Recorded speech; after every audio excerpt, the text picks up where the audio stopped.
Captain Jake Morrison wiped sweat from his forehead as he stared at the asteroid field through the main window of his ship Liberty. The year was 2387, and mining asteroids near Jupiter was supposed to be routine work. His crew of 12 Americans had done this job hundreds of times before. They would find rocks with good metals, blast them apart, and haul the pieces back to Earth. "Danny, how are those engines looking?" Jake called to his engineer. Danny Sullivan was crawling around under the main power unit, his tool belt jangling with each movement. "Not great, Captain," Danny replied, his voice echoing from inside the engine compartment. "These power couplings are older than my grandfather. We should have replaced them months ago." Lisa Rodriguez, the ship's main engineer, looked up from her control panel. "I told the company we needed new parts. They said the budget was tight this quarter." She shook her head. Typical corporate thinking. Save money now. Pay more later when everything breaks. Jake nodded. He had been flying cargo and mining ships for 15 years. He knew how companies worked.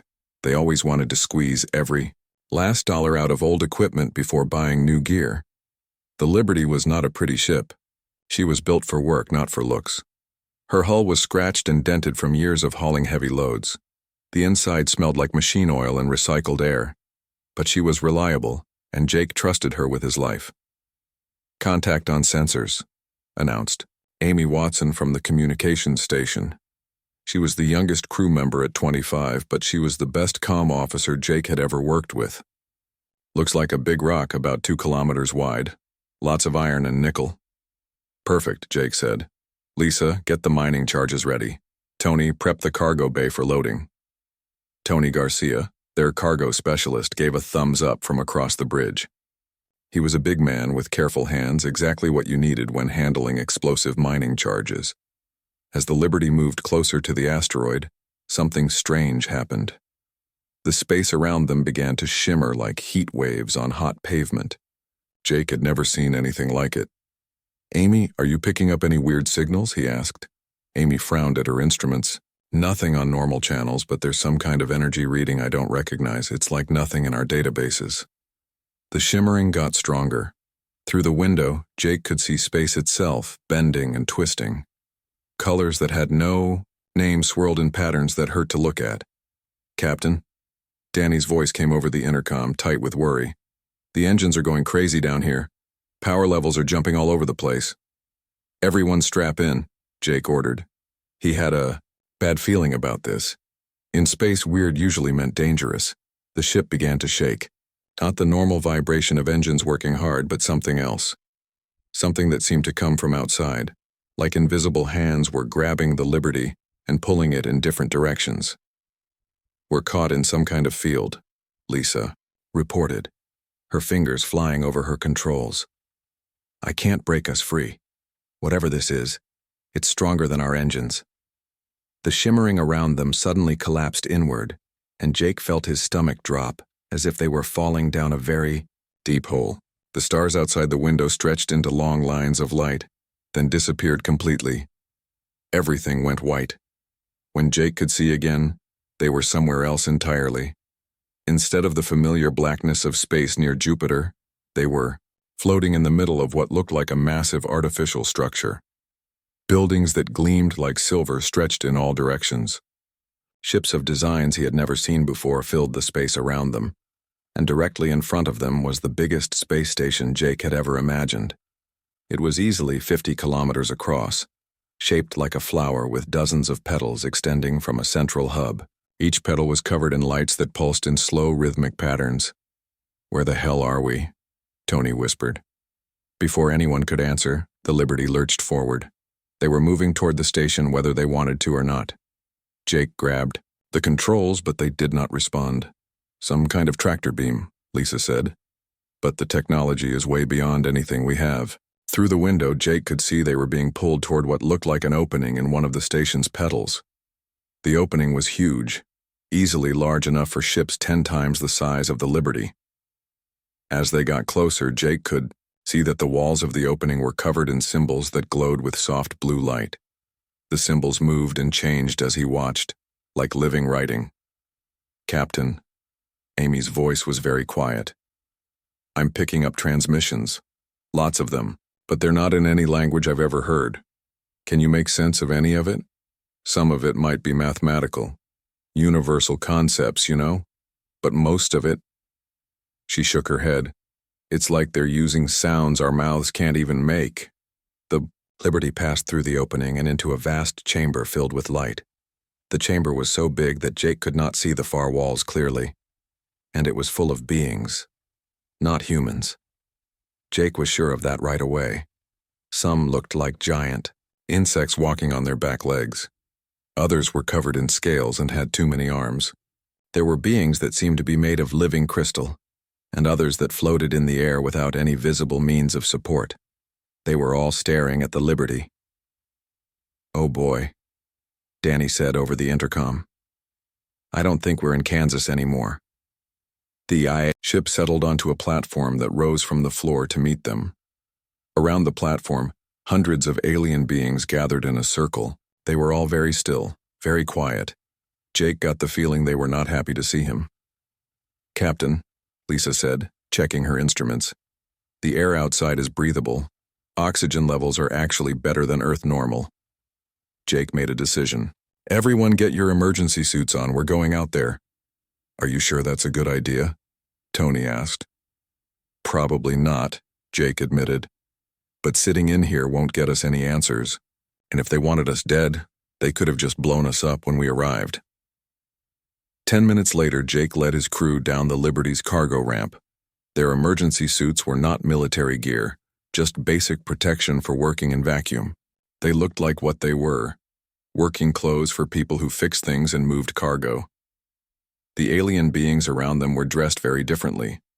Their clothes seemed to be made of materials that shifted color and texture as Jake watched. Everything about them suggested wealth and high technology. One of the beings stepped forward. It was tall and thin, with skin that looked like polished metal. When it spoke, Jake was surprised to hear English words, though the accent was unlike anything he had ever heard. "You have violated sacred space," the being said. "You have entered without invitation, without ceremony, without permission. This has never happened in 3,000 years of galactic civilization." Jake looked around at his crew, then back at the alien. "Look, friend, I don't know what we violated. We were just doing our job when something grabbed our ship and pulled us here. We don't even know where here is." The alien being made a sound that might have been shock. Other beings in the crowd began making similar sounds. Jake got the feeling he had just said something very wrong. "You do not know the location of the Grand Assembly?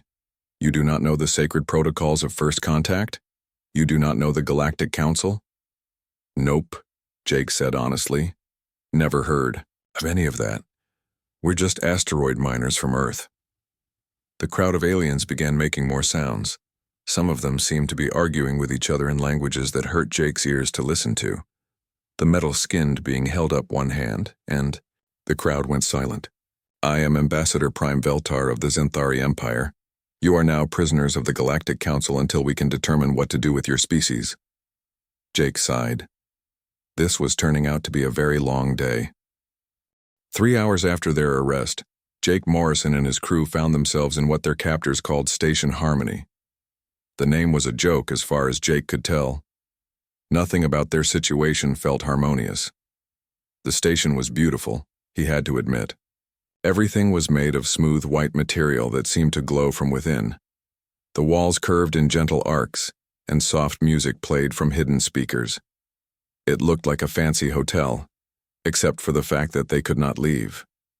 "This is nicer than any place I've ever stayed," said Kelly Johnson, the Liberty's pilot.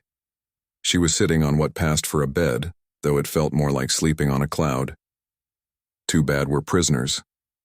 Jake stood by the large window that looked out into space. He could see dozens of alien ships moving in slow, careful patterns around the station. Everything they did seemed planned and controlled. There was no hurry, no chaos, no sense of urgency about anything. "Captain?" Amy Watson called from across the room. "Someone's coming." The door to their quarters made a soft chiming sound and slid open. 2 beings entered. One was tall and looked like a giant praying mantis walking upright. The other reminded Jake of a dolphin that had grown legs and learned to walk on land. The mantis-like being spoke first. Its voice was high and musical. "I am Keeper Zixith, Administrator of Station Harmony. This is Officer Murdai of the Aquarian Federation. She has been assigned as your cultural liaison." The dolphin being stepped forward and made a sound that might have been a greeting. When she spoke, her voice was soft and gentle, like water flowing over smooth stones. "Greetings, humans.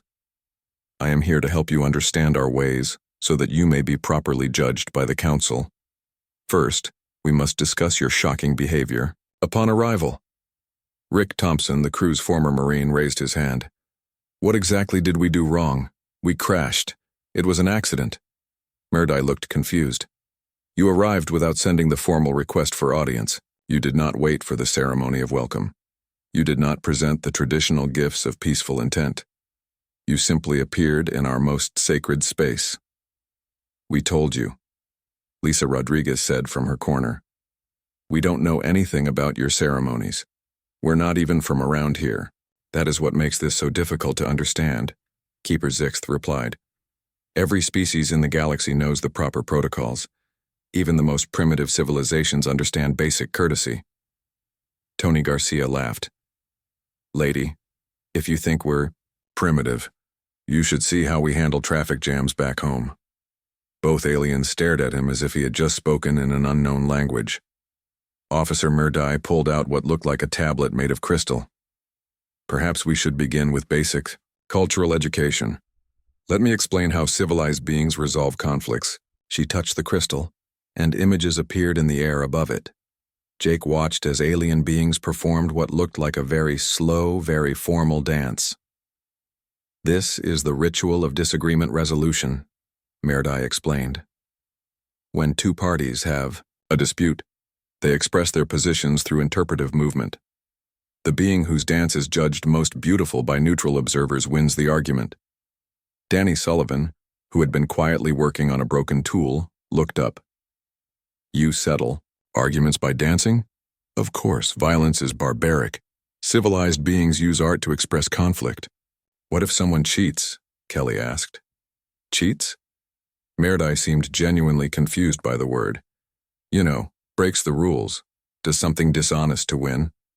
That would be unthinkable. No civilized being would consider such behavior." Jake exchanged glances with his crew. He was starting to understand why these aliens seemed so shocked by everything humans did. The cultural lessons continued for hours. Murdai showed them how galactic trade worked through elaborate gift exchanges that could take months to complete. She explained that wars were fought by competing to see who could write the most moving poetry about peace. She described their justice system, where criminals were punished by being forced to listen to lectures about proper behavior. "This is all very interesting," Jake finally said. "But what we really need to know is how to get home." "Home?" Keeper Zixith made a sound like wind chimes in a storm. "You cannot simply leave. The Council must decide what to do about your species. This is unprecedented." "How long will that take?" Amy asked. "Council deliberations usually last between 6 months and 30 years, depending on the complexity of the issue." The humans stared at the aliens in silence. 30 years? Rick Thompson stood up slowly. "You want to keep us here for 30 years while you talk about what to do with us?" "Perhaps longer," Murdai said helpfully. "Your case is very unusual." That evening, after the aliens had left them alone, Jake's crew gathered around the main table in their quarters. They spoke quietly, not sure if they were being watched or listened to. "These people are nuts," Tony whispered.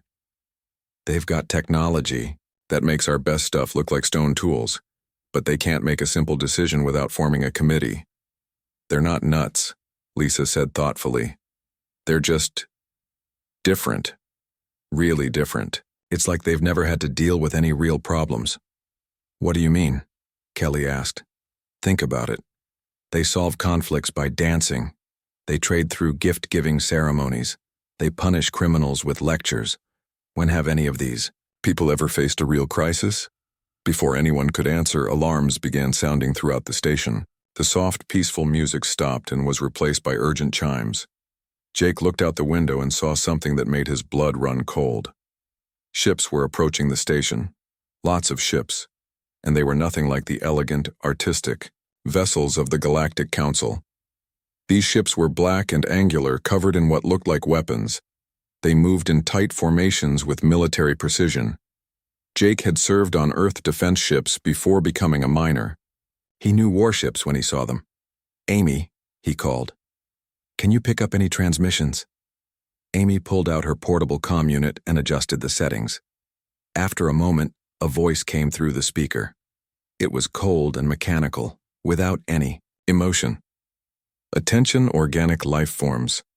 You are in violation of Void Hunter space. Surrender immediately or be eliminated. Resistance is futile. Organic inefficiency will be corrected." "Well," Danny said quietly.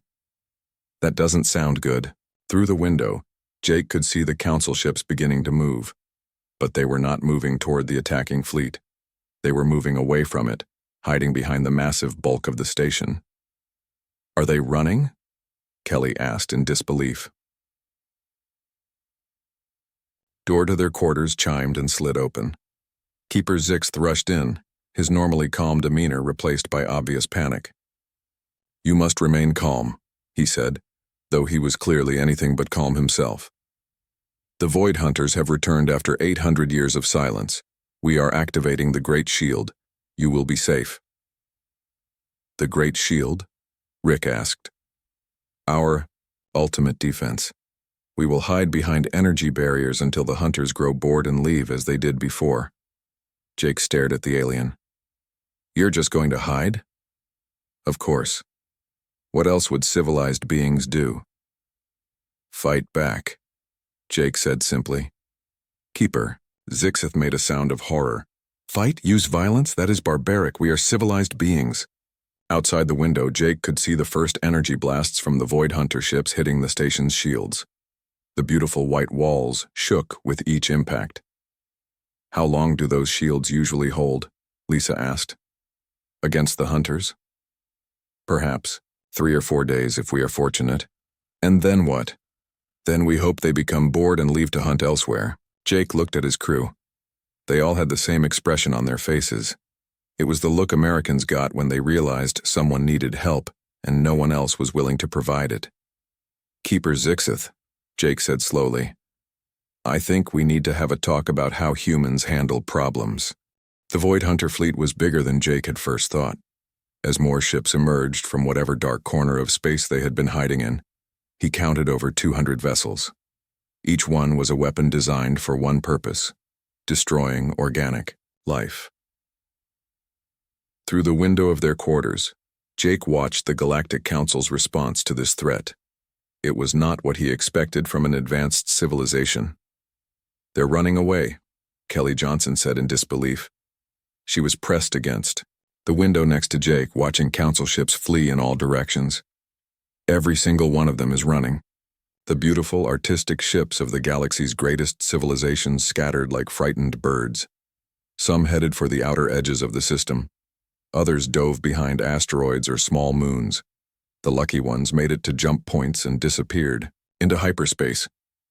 "This is not running," Keeper Zixith said from behind them. The mantis-like alien was trying to sound calm, but Jake could hear the fear in his voice. "This is strategic withdrawal. We are implementing the defense protocol that has protected us for millennia." "By hiding?" Rick Thompson asked.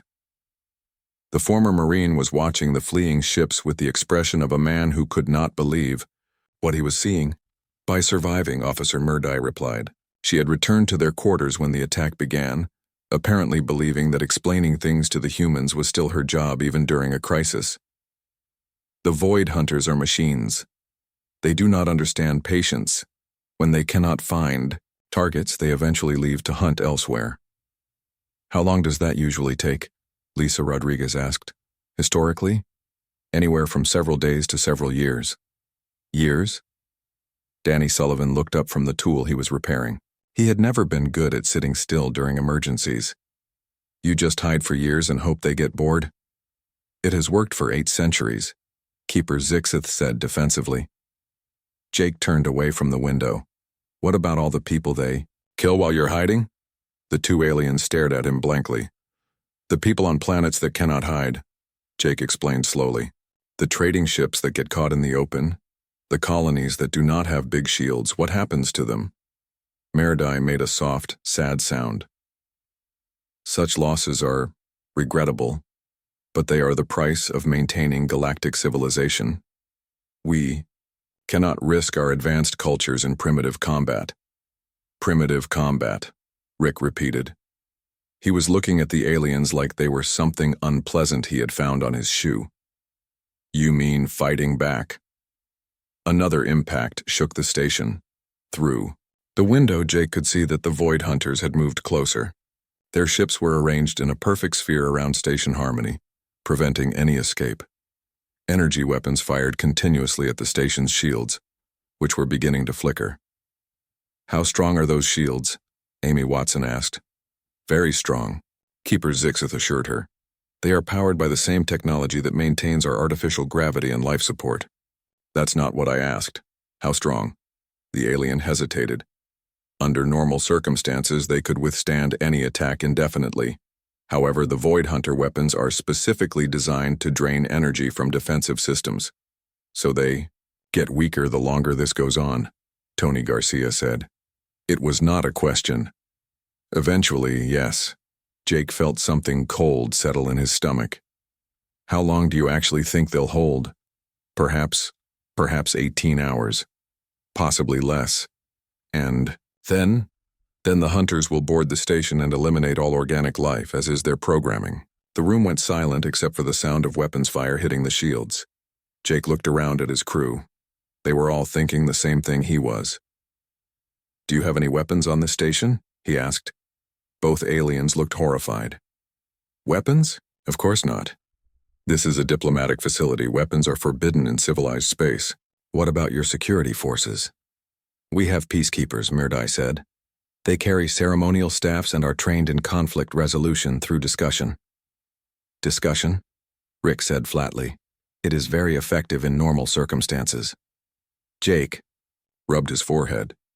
He could feel a headache building. Okay, what about your military? You must have some kind of defense force. Each member species maintains a ceremonial guard, Keeper Zixith explained. They perform honor duties at important events and maintain the ancient traditions of their peoples. But they do not actually fight? Fighting is barbaric. The ceremonial.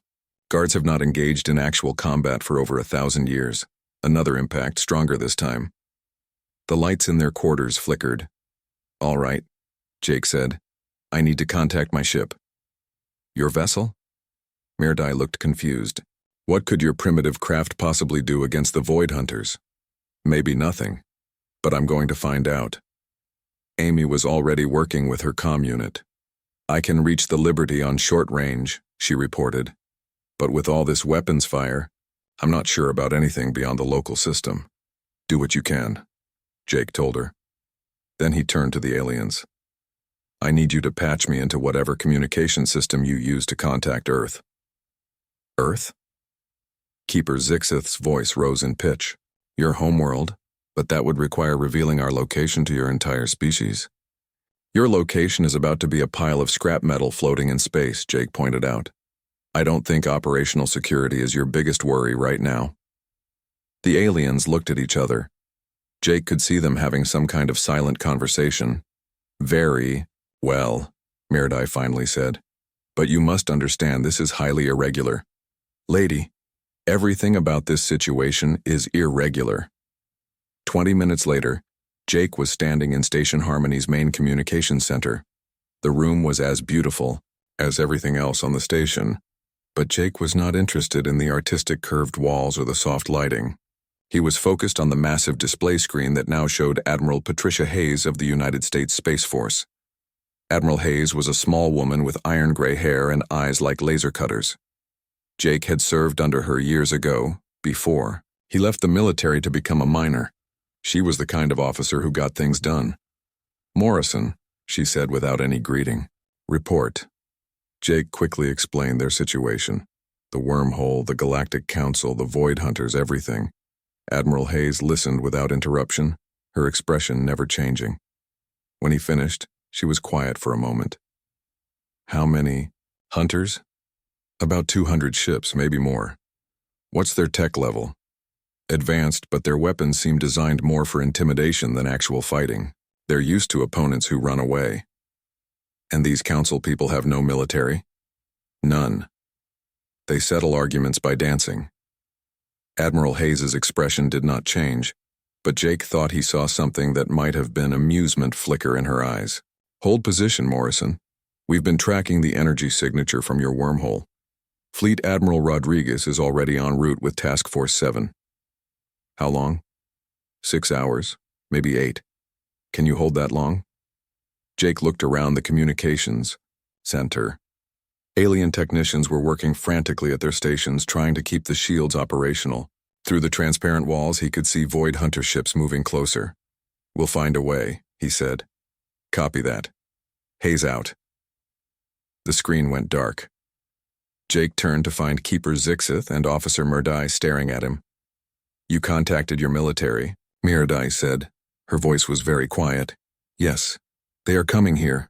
To fight. Yes. But this will mean war. Violence. The end of civilization as we know it. Jake looked at the two aliens, then at his crew standing behind them. No, he said. This means you might actually survive the next 24 hours. Another impact shook the station. This time the lights went out completely for several seconds before the emergency power kicked in. Captain, Amy called from her station. Shield strength is down to 60%. Jake nodded. All right, people. Looks like we've got 6 hours to figure out how to keep this place in one piece. Any ideas? Rick Thompson grinned. It was not a nice smile. I've got a few thoughts about that. Admiral Patricia Hayes arrived exactly when she said she would. Jake was watching from the station's observation deck when the first human warship appeared in a flash of blue light, then another, then 3 more. The Earth fleet was small compared to the Void Hunter Armada. 5 ships against 200 seemed like terrible odds. But Jake had served on ships like these. He knew what they could do. The lead ship was the USS Constitution, Admiral Hayes's flagship. Behind her came the destroyers, Brooklyn and Phoenix, the cruiser Dakota, and the carrier Texas. They were not pretty ships like the Council vessels. They were built for war, with thick armor and weapons that could crack asteroids in half. Your reinforcements have arrived, Keeper Zixith said. The mantis-like alien sounded more worried than relieved. 5 ships. This seems insufficient. Jake smiled. You'll see.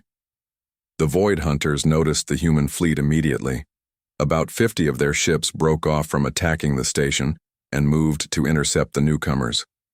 Jake watched them form, up in a perfect battle line, just like a military training manual. They fight like machines, Rick Thompson observed. He was standing next to Jake, studying the enemy formation with professional interest. No creativity, no surprises, everything by the book. That's because they are machines, Officer Murdai said. She had been watching the humans with growing alarm. They are programmed for efficiency, not innovation. The first engagement happened fast. The Void Hunter ships opened fire at maximum range, sending streams of energy toward the human fleet. It was an impressive display, like watching fireworks in space. The human response was not impressive. It was terrifying. The Constitution and her escorts did not slow down or try to avoid the incoming fire. Instead, they accelerated directly toward the enemy ships while firing everything they had. Their weapons were different from the Hunter's energy beams. These were solid projectiles moving at incredible speed, followed by missiles that could change direction to chase their targets. The first Void Hunter ship died in 18 seconds. One moment it was firing steadily at the approaching humans. The next it was an expanding ball of metal fragments and burning gas. Impossible, Keeper Zixith whispered. The Void Hunters have never been defeated in direct combat. They've never fought humans before, Jake replied. The space battle turned into something the galaxy had not seen in 1,000 years.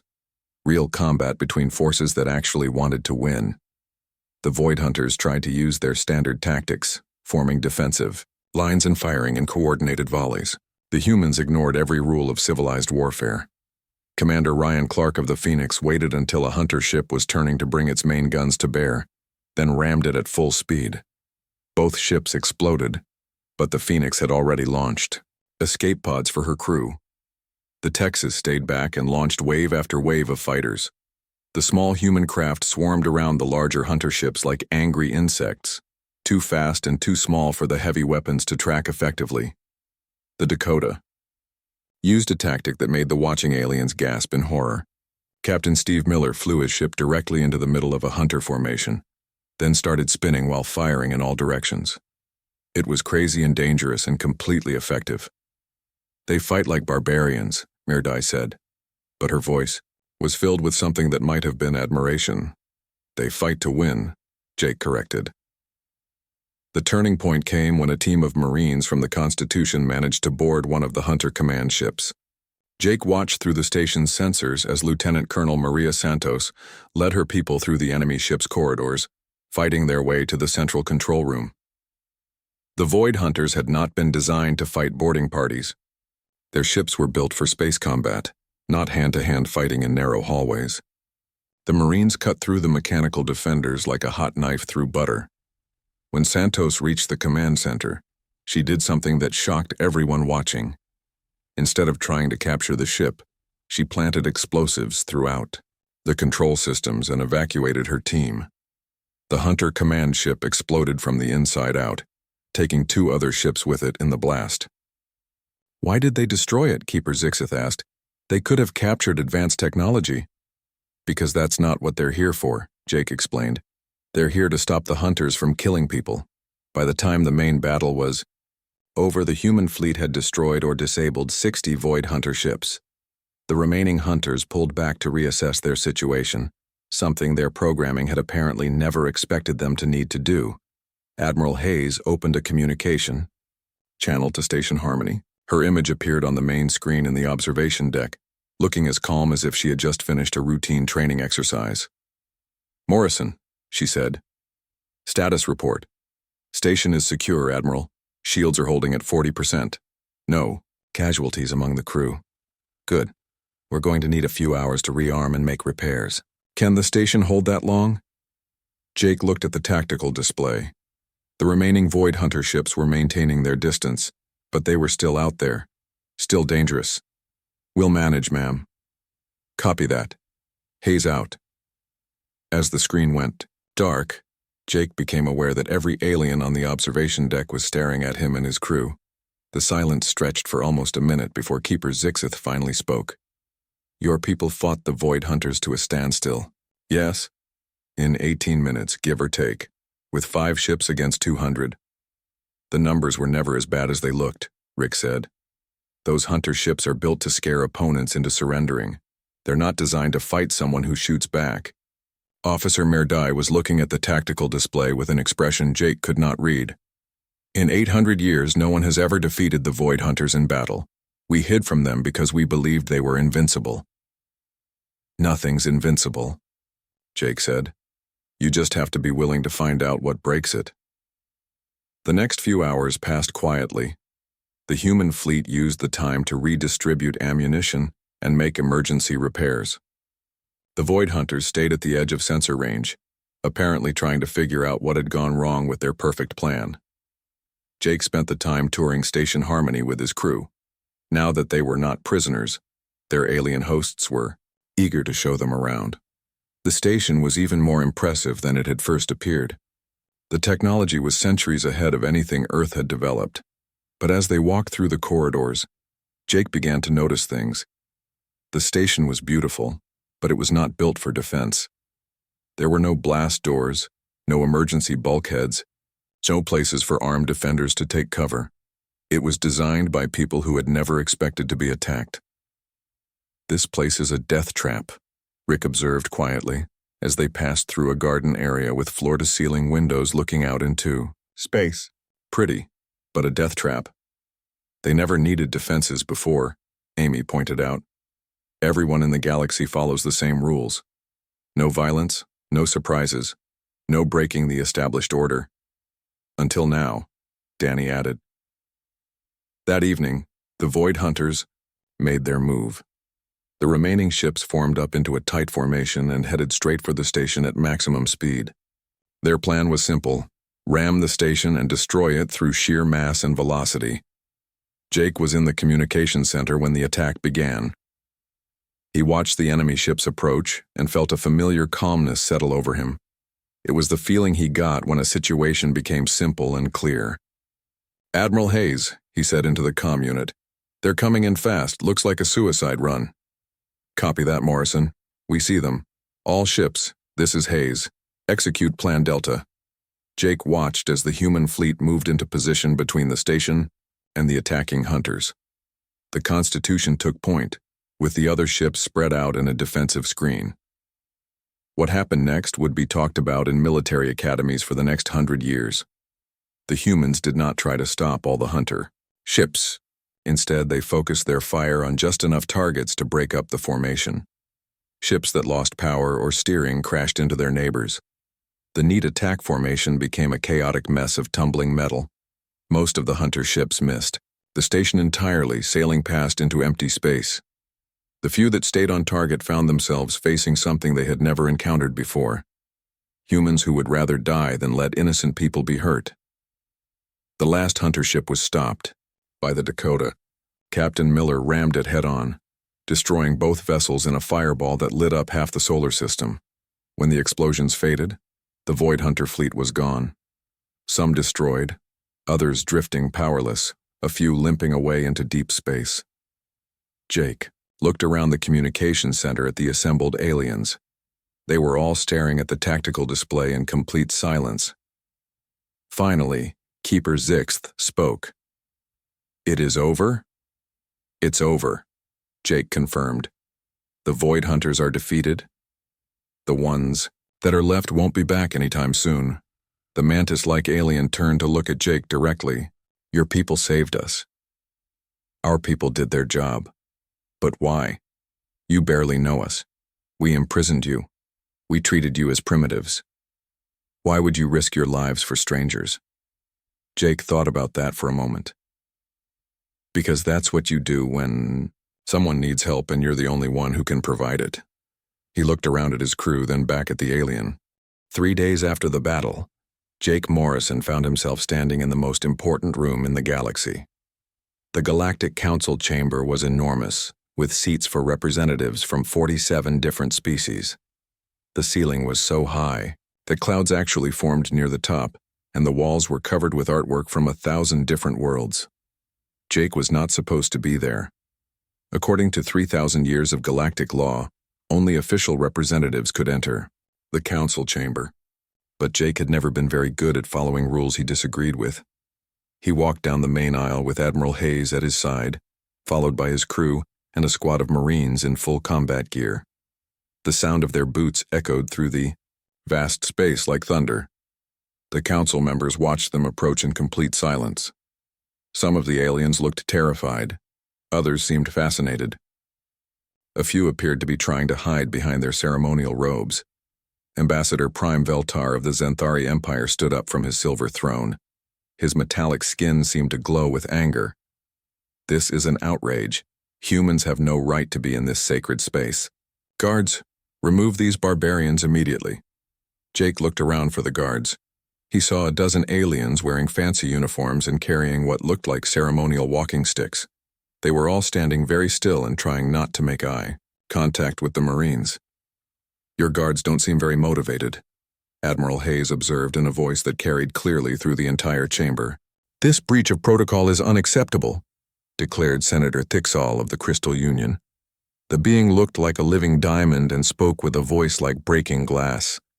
"These creatures have shown nothing but violence and disrespect since their arrival." "We saved your lives," Rick Thompson said. He was not shouting, but his voice was hard enough to cut steel. "You might want to remember that before you start calling us names." A new voice spoke from the upper levels of the chamber. "The humans did indeed save us. That cannot be denied."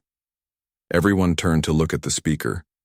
It was Wisdom Keeper Nalith, of the Ancient Collective, one of the oldest beings in the galaxy. She was small and looked fragile, but when she spoke, everyone listened. For 800 years we hid from the Void Hunters, she continued. We told ourselves it was the civilized thing to do. We convinced ourselves that survival was more important than resistance. And while we hid, how many worlds did the Hunters destroy? How many species did they eliminate? How many lives were lost because we were too civilized to fight? The chamber fell silent. Jake could see the discomfort on the faces of the council members.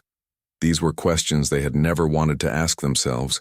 Ambassador Prime Veltar tried to regain control of the discussion. What happened with the Void Hunters does not change the fact that humans are dangerous. They are violent, unpredictable, and they refuse to follow proper procedures. They represent everything that civilized society has evolved beyond. They represent everything that civilized society forgot how to do, Wisdom Keeper Naleth replied. They remember that sometimes the only way to preserve peace is to be willing to fight for it. Senator Thicksall made a sound like grinding crystals. Are you suggesting we abandon 3 millennia of progress? Should we return to the barbaric ways of our ancestors? I am suggesting, the Wisdom Keeper said, that we learn from our mistakes. We became so focused on avoiding conflict that we forgot how to handle it when it became unavoidable. Jake decided it was time to speak up. Look, we didn't ask to be here. We were just doing our jobs when that wormhole grabbed our ship, but now that we're here, we've seen what you're dealing with. He gestured toward the viewing screens that showed the wreckage from the recent battle. The Void Hunters aren't the only threat out there. Our sensors picked up at least 3 other hostile forces moving around the edges of your territory. Groups that have been watching and waiting for the right moment to attack. Impossible, Ambassador Veltar said. Our intelligence networks would have detected any such threats. Your intelligence networks are designed to monitor diplomatic communications and trade negotiations, Admiral Hayes said. They're not built to track military movements because you don't believe in military action. Amy Watson stepped forward. During the past 3 days, she had been working with the station's computer systems, trying to understand galactic communications. I've been analyzing your data networks. You have information about 17 different extinct species that were supposedly destroyed by natural disasters or internal conflicts. She touched a control pad, and images appeared on the chamber's main display. But if you look at the pattern of their destruction, it's clear that most of them were eliminated by outside forces that are still out there. The images showed star maps with marked locations. Even Jake, who was not an expert on galactic politics, could see the pattern. The destroyed civilizations formed a rough circle around council space. They're surrounding you, he said quietly. Has been for centuries. The Void Hunters were just the first wave. The chamber erupted in chaos. Representatives began shouting at each other in dozens of different languages. Some demanded immediate evacuation of their home systems. Others insisted that the humans were lying to create panic. Admiral Hayes waited for the noise to die down, then spoke in a voice that cut through the confusion like a knife. You have 3 choices. First, you can pretend this conversation never happened and go back to hiding behind your pretty shields. When the next attack comes, you'll face it alone. She paused to let that sink in. Second, you can try to force humanity to leave and never return. I should mention that we now have detailed maps of your territory and complete scans of your technology. Trying to make us disappear would be inadvisable. Several council members made sounds of protest, but Admiral Hayes continued. Third, you can accept that the galaxy has changed and work with us to deal with the new reality. Ambassador Prime Veltar stood up again. And what exactly would this cooperation involve? Simple, Jake said. You do what you're good at. Diplomacy, trade, technology, art, all the things that make civilization worth having. We'll handle the situations that require a more direct approach. You mean violence. I mean protecting people who need protection. The debate that followed lasted for 14 hours. Jake and his crew were eventually allowed to sit in chairs that had been hastily brought in for them. The Marines remained standing, a reminder that the galaxy's balance of power had shifted permanently. The final vote was closer than Jake had expected. 24 species voted to accept the human proposal. 20 voted against it. 3 abstained. Wisdom. Keeper Naleth announced the result. By the margin required under emergency protocols, the Galactic Council accepts the creation of a new category of membership. Humans will be granted status as military consultants to the Council, with full access to galactic territory and the authority to respond to threats as they see fit. There will be conditions, Senator Thicksall said quickly. Human activities must be reported to the Council. Human ships may not enter core systems without permission. Humans may not interfere in internal political disputes. Agreed, Admiral Hayes said. With one addition. When we identify a threat, we don't wait for committee approval to deal with it. Some situations require immediate action. The final details took another 6 hours to work out. By the time everything was settled, Jake was exhausted. But as he looked around the chamber at the alien faces, he realized something important had happened. For the first time in their history, these people had someone they could call when the monsters came knocking. 6 months later, Jake stood on the bridge of the Liberty as she approached the edge of Council space. His ship had been refitted with new engines and weapons, courtesy of the grateful galactic government. His crew now included volunteers from 12 different species, all eager to learn how humans approached problem-solving. They were responding to reports of strange ship movements near the outer rim, another extinct species showing signs of life, another threat that needed investigation. Captain, Amy called from her station. I'm picking up energy signatures consistent with Wraith technology. Jake nodded. The Wraiths were another supposedly extinct species that fed on the life energy of other beings. According to the historical records, they had been destroyed in a civil war 3,000 years ago. According to human intelligence analysis, they had been hiding and rebuilding their strength ever since.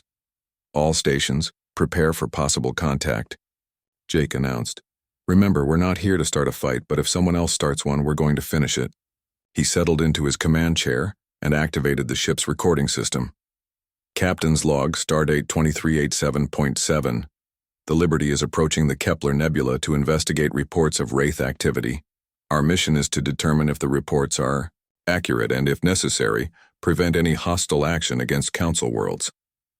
He paused, thinking about how much had changed since that day when a random wormhole had pulled them into galactic politics. Personal note: turns out the galaxy was a lot more dangerous than anyone wanted to admit. Lucky for them, Americans don't scare easy, and we've never been very good at following rules that don't make sense anyway. He closed the log and looked out at the stars ahead. Somewhere out there, another threat was waiting.